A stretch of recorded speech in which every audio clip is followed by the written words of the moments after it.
আমরা আজকে শিখবো ফাইনাইট এবং নন ফাইনাইট ভার্ব। আমি কথা দিচ্ছি একদম সহজ এবং ইউনিক ওয়েতে আমরা এটা আজকে শিখবো।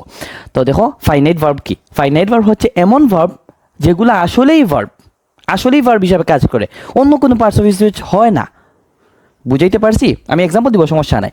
তাহলে আমি কি বলছি বলো? ফাইনাইট ভার্ব হচ্ছে আসলেই ভার্ব, মানে এটা ভার্ব হিসাবে কাজ করে, অন্য কোনো পার্টস অফ স্পিচ হয় না। আচ্ছা, আর তাহলে নন ফাইনাইট ভার্বটা কি হবে? যেহেতু ফাইনাইট ভার্ব পারি তাহলে নন ফাইনাইট ভার্ব পারবো। তার মানে নন ফাইনাইট ভার্ব হচ্ছে আসলে ভার্ব না, এটা কোনো ভার্ব না। এটা কি? এটা হইতে পারে নাউন, হইতে পারে অ্যাডজেক্টিভ, হইতে পারে অ্যাডভার্ব। তার মানে আমরা এটা শিখলাম যে ফাইনাইট ভার্ব হচ্ছে আসলেই ভার্ব, এটা শুধুমাত্র ভার্ব হিসাবে কাজ করে। নন ফাইনাইট ভার্ব কোনো ভার্ব না, এটা কোনো কি না, এটা ভার্ব না। নন মানেই না, তাহলে কি না? ভার্ব না। নন মানে না, আর ভার্ব মানে তো ভার্ব, তাহলে এটা আসলে ভার্ব না। তাহলে এটা কি? এটা তিনটা পার্টস অফ স্পিচ হয়, নাউন হয়, অ্যাডজেক্টিভ হয়, কিংবা অ্যাডভার্ব হইতে পারে। তার মানে আশা করি এটা বুঝতে পারছো। আমরা এক্সাম্পল দিই, তাহলে ব্যাপারটা আরও সহজ হবে তোমাদের জন্য। তাহলে নন ফাইনাইট ভার্ব কি? এটা মূলত ভার্ব না। তাহলে এটা কি হয়? নাউন হয়, নয়তো অ্যাডজেক্টিভ হয়, কিংবা অ্যাডভার্ব হয়। তাহলে দেখো, এই যে reading is a good habit, এখানে এই যে রিডিং আইএন যুক্ত ভার্বটা এখানে কি হিসাবে ব্যবহৃত হয়েছে বলতে পারবা? দেখো এখানে এটা কই বসছে? বাক্যের শুরুতে বসছে। কার পূর্বে? ভার্বের পূর্বে। তাহলে বাক্যের শুরুতে ভার্বের পূর্বে কে বসে? সাবজেক্ট বসে। সাবজেক্ট কি ভার্ব হয় নাকি নাউন হয়? সাবজেক্ট নাউন হয়, তার মানে এটা নাউন হিসেবে ব্যবহৃত হয়েছে। তাহলে দেখো, এই যে আইএন যুক্ত ভার্বটা কি হিসেবে ব্যবহৃত হয়েছে? ভার্ব হিসাবে নাকি নাউন হিসাবে? নাউন হিসাবে। তার মানে এটা কোন ধরনের ভার্ব? Non finite verb. আশা করি বুঝতে পারছো। এই জন্য বলছি যে নন ফাইনাইট ভার্ব মূলত ভার্ব না, এটা কি হয়? নাউন হয়, নয়তো অ্যাডজেক্টিভ হয়, নয়তো অ্যাডভার্ব হয়। তাহলে আরেকটা এক্সাম্পল দেখো, I so a girl sleeping. এখন দেখো, এই যে স্লিপিং আইএন যুক্ত ভার্বটা, এই স্লিপিং মানে কে ঘুমন্ত? ওই মেয়েটা ঘুমন্ত। তাই একটা নাউন, গার্ল তো একটা নাউন, নাউন সম্পর্কে তথ্য দিতেছে। নাউন সম্পর্কে কে তথ্য দেয়? অ্যাডজেক্টিভ। তার মানে এটা অ্যাডজেক্টিভ। বুঝতে পারছো? তাইলে দেখো, আইএন যুক্ত ভার্ব কি হিসেবে ব্যবহৃত হইতে পারে? নাউন হিসেবে ব্যবহৃত হইতে পারে, কিংবা অ্যাডজেক্টিভ হিসেবে ব্যবহৃত হইতে পারে। তো আমি নাউন বলো আর অ্যাডজেক্টিভ বলো, এটা তো আর ভার্ব না।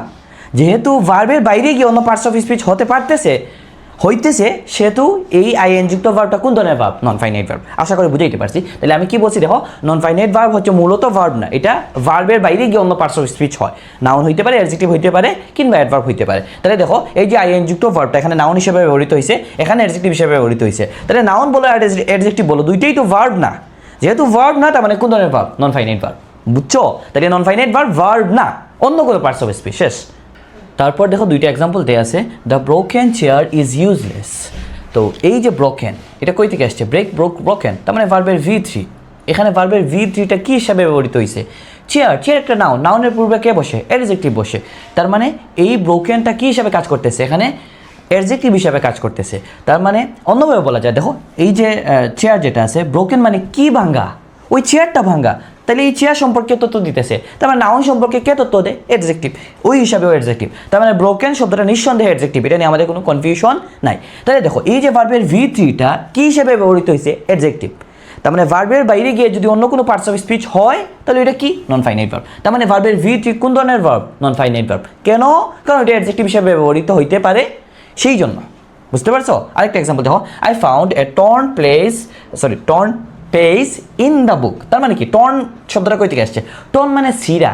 আমরা বলি না যে সিরা, যে এটার মূল ভার্বটা হচ্ছে টিয়ার মানে সিরা। আমরা যে পেজ চিনি না, এইটা হচ্ছে। তো এটা হচ্ছে ভার্বের V1 আর এটা হচ্ছে ভার্বের V3। টিয়ার, টর্ন, তার মানে এটা ভার্বের V3। এখানে দেখো তো, ভার্বের V3টা কি হিসাবে ব্যবহৃত হয়েছে? পেজ একটা নাউন, নাউনের পূর্বে বসছে, তার মানে অ্যাডজেক্টিভের জায়গায় বসছে, মানে বলতে পারি এটা অ্যাডজেক্টিভ। অন্যভাবে বলা যায়, পেজ একটা নাউন, নাউন সম্পর্কে তথ্য দিতেছে যে সেটা হচ্ছে কি? সেরা। তার মানে এই যে সিরা বা সেরা যেটাই বলো, এটা যেহেতু নাউন সম্পর্কে তথ্য দিতেছে, তার মানে এটা হচ্ছে অ্যাডজেক্টিভ। তাহলে দেখো, এই যে ভার্বের V3টা এটা কি হইতে পারে? অ্যাডজেক্টিভ হিসাবে ব্যবহৃত হইতে পারে। তুমি আরও বলো না? তাহলে এই যে যেমন পলিউটেড ওয়াটার বলো না? দেখো তো, এই পলিউটেড শব্দটা কই থেকে আসছে? পলিউট থেকে পলিউটেড আসছে, তার মানে ভার্বের V3। তাহলে দেখো তো, ভার্বের V3টা কি হিসেবে ব্যবহৃত হয়েছে? এখানে অ্যাডজেক্টিভ হিসাবে, কারণ এই ওয়াটার হচ্ছে নাউন, নাউনের পূর্বে বসছে। অন্যভাবে বলা যায়, দেখো এই ওয়াটার সম্পর্কে তথ্য দিতেছে যে সেটা হচ্ছে কি? দূষিত। তার মানে নাউন সম্পর্কে কে তথ্য দেয়? অ্যাডজেক্টিভ। তার মানে এই পলিউটেড শব্দটা এখানে কি হয়ে যাবে? অ্যাডজেক্টিভ হয়ে যাবে। একইভাবে এডুকেটেড ম্যান বলো না? মানে শিক্ষিত মানুষে কি বলো? এডুকেটেড ম্যান বলা যায় না? বলা যায় তো। তারপরে মনে করো কেউ একজন এক্সপিরিয়েন্স, তাহলে কি বলো? এক্সপিরিয়েন্সড টিচার বলো না? মানে অভিজ্ঞ টিচার। মানে ইডি যুক্ত করো, এটা কি হিসাবে ব্যবহার করার জন্য? এখানে তুমি দেখো অ্যাডজেক্টিভের জায়গায় বসাইতেছো, তার মানে অ্যাডজেক্টিভ হিসাবে ব্যবহার করো। তার মানে ভার্বের V3 কি হইতে পারে? অ্যাডজেক্টিভ হইতে পারে, সেই জন্য এটা কোন ধরনের ভার্ব? Non finite verb. আশা করি বুঝতে পারছো? তাইলে দেখো এখানে ইনফিনিটিভ ব্যবহৃত হয়েছে। ইনফিনিটিভ মানে কি? ইনফিনিটিভ মানে হচ্ছে টু এর সাথে যখন ভার্বের বেস ফর্ম বা প্রেজেন্ট ফর্ম যুক্ত হবে সেটা হচ্ছে ইনফিনিটিভ। তার মানে এই যে টু রিড এটা হচ্ছে ইনফিনিটিভ। ইনফিনিটিভটা এখানে কি হিসেবে ব্যবহৃত হয়েছে? কোথায় বসছে? বাক্যের শুরুতে বসছে। কার পূর্বে? ভার্বের পূর্বে। তাহলে বাক্যের শুরুতে ভার্বের পূর্বে কে বসে? সাবজেক্ট বসে। আর সাবজেক্ট কি হয়? ভার্ব হয় নাকি নাউন হয়? নাউন হয়। তার মানে এটা নাউন হিসেবে ব্যবহৃত হয়েছে। তাহলে যেহেতু ইনফিনিটিভটা ভার্বের বাইরে গিয়ে অন্য পার্টস অফ স্পিচ হতে পারছে, সেহেতু এটা কোন ধরনের ভার্ব? Non finite verb. আশা করি বুঝতে পারছো। তাহলে দেখো আরেকটা এক্সাম্পল দেখো, তাহলে বিষয়টা আরো ক্লিয়ার হবে। তাহলে দেখো এই যে টু স্লিপ, এখানে টু এর সাথে ভার্বের বেস ফর্ম যুক্ত হয়েছে, এটা কি বলে? ইনফিনিটিভ বলে। তাহলে কার পরে বসছে? ভার্বের পরে বসছে। তাহলে ভার্বের পরে বসছে যেহেতু, তার মানে অবজেক্ট হইতে পারে। তো কিভাবে বুঝবো? তাহলে দেখো যদি কি এর উত্তর হয় তাহলে নিঃসন্দেহে সেটা অবজেক্ট। তাহলে আই ওয়ান্ট, আমি চাই। কি চাই? ঘুমাতে চাই। তাহলে দেখো কি এর উত্তরে কি পাওয়া যাইতেছে? এই টু স্লিপটা পাওয়া যাইতেছে। তার মানে এটা হবে অবজেক্ট। আর অবজেক্ট কি হয়? নাউন হয়। তার মানে নিঃসন্দেহে বলতে পারি এই ইনফিনিটিভটা নাউন হিসেবে ব্যবহৃত হয়েছে। তাহলে যেহেতু নাউন হিসেবে ব্যবহৃত হয়েছে ইনফিনিটিভ, তার মানে বলতে পারি ইনফিনিটিভ হচ্ছে এক ধরনের নন ফাইনাইট ভার্ব। আমি কি বলছি দেখো, নন ফাইনাইট ভার্ব হচ্ছে এমন ভার্ব যেগুলা ভার্বের বাইরে গিয়ে অন্য পার্টস অফ স্পিচ হয়, নাউন হয়, অ্যাডজেক্টিভ হয় কিংবা অ্যাডভার্ব হয়। যেহেতু ইনফিনিটিভ নাউন হইতে পারছে ভার্বের বাইরে গিয়ে, সেহেতু এটা কোন ধরনের ভার্ব? Non finite verb. তাইলে ইনফিনিটিভ যেহেতু নাউন হয় তার মানে নন ফাইনাইট ভার্ব। কিন্তু ইনফিনিটিভ কিন্তু আবার অ্যাডজেক্টিভও হইতে পারে, আবার অ্যাডভার্বও হইতে পারে। তো কিভাবে? দেখো এখানে দেওয়া আছে কি, I have a book to read. দেখো তো এই যে ইনফিনিটিভ, এখানে ইনফিনিটিভ কোনটা? এই যে টু এর সাথে যে রিড যুক্ত হয়েছে, ভার্বের ভি ওয়ান বা বেস ফর্ম যেটা যুক্ত হয়েছে, এটা হচ্ছে ইনফিনিটিভ। তো দেখো তো এই যে ইনফিনিটিভটা এখানে অ্যাডজেক্টিভ। কিভাবে অ্যাডজেক্টিভ? এই সেন্টেন্সের অর্থটা কি? আই হ্যাভ এ বুক, আমার একটা বই আছে। টু রিড মানে পড়ার মতো একটা বই আছে। তাহলে এই যে টু রিড মানে পড়ার কথা বলতেছে। কি পড়া? ওই বইটা পড়ার কথা বলতেছে। তার মানে বলতে পারি এই যে ইনফিনিটিভটা এটা কার সম্পর্কে তথ্য দিতেছে? এই বুক সম্পর্কে তথ্য দিতেছে। আর বুক কি? একটা নাউন। আর নাউন সম্পর্কে কে তথ্য দেয়? অ্যাডজেক্টিভ। ওই হিসাবে এই টু রিডটা হচ্ছে অ্যাডজেক্টিভ। আশা করে বুঝাইতে পারছি, বুঝতে পারছো? তাহলে অন্যভাবে বলতে পারো যে সাধারণত নাউনের কেমন দ্বারা প্রশ্ন করলে যে উত্তরটা পাওয়া যায় ওইটা অ্যাডজেক্টিভ হয়। তাহলে দেখো কেমন বই? ওই পড়ার মতো বই। কোন টাইপের বইয়ের কথা বলতেছে? এই পড়ার মতো বইয়ের। তাহলে পড়া বা এটা তো টু রিড, বুঝতে পারছো? তার মানে এই যে টু রিডটা এটা কার সম্পর্কে তথ্য দিতেছে? এই বই সম্পর্কে তথ্য দিতেছে যে সেটা এই বইটা হচ্ছে কি? পড়ার মতো। তার মানে বই সম্পর্কে যেহেতু তথ্য দিতেছে, তার মানে নাউন সম্পর্কে তথ্য দিতেছে। আর নাউন সম্পর্কে কে তথ্য দেয়? অ্যাডজেক্টিভ। ওই হিসাবে অ্যাডজেক্টিভ। যদি এত কিছু বুঝো না, সমস্যা নেই।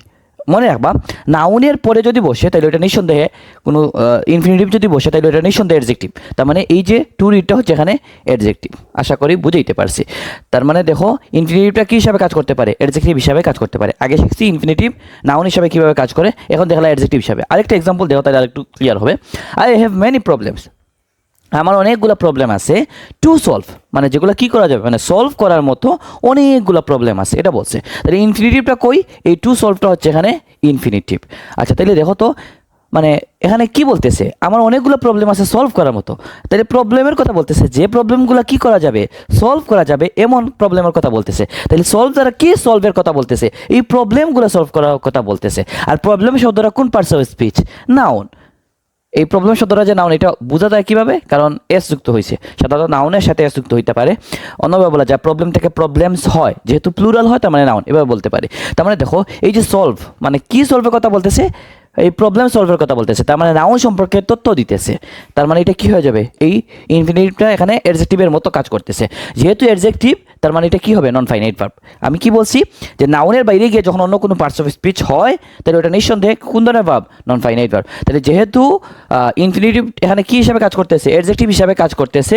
ওই হিসাবে কি ইনফিনিটিভ একটা নন ফাইনাইট ভার্ব। তাহলে ইনফিনিটিভ নাউনও হইতে পারে, আবার অ্যাডজেক্টিভ হইতে পারে। এখন আমরা দেখব ইনফিনিটিভ কিভাবে অ্যাডভার্ব হয়। তাহলে ইনফিনিটিভ কি হইতে পারে?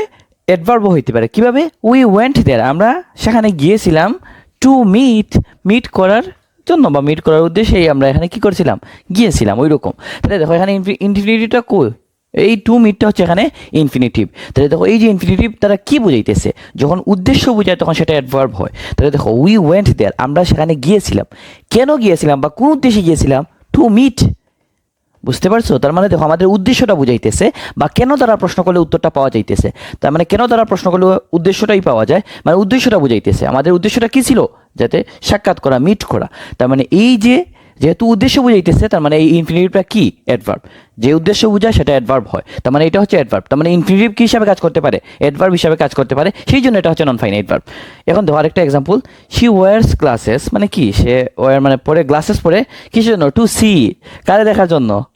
আচ্ছা যাই হোক, এই যে সে এই যে গ্লাস পরে এটার উদ্দেশ্যটা কি, দেখার জন্য। তাহলে দেখো এই যে উদ্দেশ্য বুঝাইতেছে এই ইনফিনিটিভ দ্বারা, ইনফিনিটিভ মানে টু প্লাস ভার্বের বেস ফর্ম, এটা কি বুঝাইতেছে, উদ্দেশ্য বুঝাইতেছে, আর উদ্দেশ্য বুঝাইলে কি হয়, অ্যাডভার্ব হয়। তার মানে এই ইনফিনিটিভ হচ্ছে এখানে, ইনফিনিটিভটা হচ্ছে এখানে অ্যাডভার্ব। তাহলে ইনফিনিটিভ কি হইতে পারে, অ্যাডভার্ব হইতে পারে। যেহেতু ইনফিনিটিভ অ্যাডভার্ব হইতে পারে, মানে ভার্বের বাইরে গিয়ে অন্য পার্টস অফ স্পিচ হইতে পারে, সেহেতু ইনফিনিটিভ হচ্ছে নন ফাইনাইট ভার্ব। আশা করি বুঝাইতে পারছি। তার মানে ইনফিনিটিভ কি হইতে পারে, নাউন হইতে পারে, অ্যাডজেক্টিভ হইতে পারে, অ্যাডভার্ব হইতে পারে। তার মানে এটা বললাম যে নন ফাইনাইট ভার্বগুলো কি হইতে পারে, নাউন হইতে পারে, অ্যাডজেক্টিভ হইতে পারে এবং অ্যাডভার্বও হইতে পারে। আশা করি বুঝতে পারছো, একদম ব্যতিক্রমী একটা ক্লাস। তো আমি কি বলছি এটা সামারি করি, এটা মনে রাখবা যে নন ফাইনাইট ভার্বগুলো কি হয়, ভার্ব হয় না, অন্য পার্টস অফ স্পিচ হয়। এভাবে সহজে মনে রাখতে পারো। তাহলে কি কি হইতে পারে, নাউন হইতে পারে, অ্যাডজেক্টিভ হইতে পারে, কিংবা অ্যাডভার্বও হইতে পারে। তো এটা আশা করি বুঝতে পারছো। তো সামনে ইনশাআল্লাহ আরেকটা ভিডিওতে দেখা হবে। ভালো থেকো সে পর্যন্ত। আসসালামু আলাইকুম।